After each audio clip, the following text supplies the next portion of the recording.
The bad news is that we have not reached an agreement.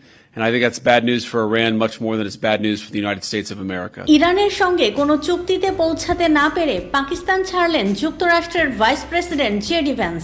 আলোচনা ব্যর্থ হওয়ার পর রবিবার সকাল 7:08 এয়ারফোর্স 2 উড়োজাহাজে ইসলামাবাদ ত্যাগ করেন তিনি। We go back to the United States having not come to an agreement. এর আগে 21 ঘন্টার আলোচনার পরও কোনো সমঝোতায় পৌঁছানো সম্ভব হয়নি বলে জানান ভ্যান্স।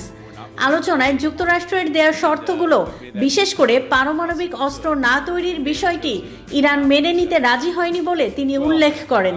ফলে কোনো চুক্তি ছাড়াই যুক্তরাষ্ট্রে ফিরতে হচ্ছে বলে তিনি জানান। রয়টার্সের খবরে বলা হয়, আলোচনার সময় তিনি একাধিকবার প্রেসিডেন্ট ডোনাল্ড ট্রাম্পের সঙ্গে কথা বলেন। 1 দশকের বেশি সময় পর অনুষ্ঠিত এই উচ্চ পর্যায়ের বৈঠকের ফলাফলের ওপর যুদ্ধবিরতি ও হরমুজ প্রণালী পুনরায় চালুর বিষয়টি নির্ভর করছে।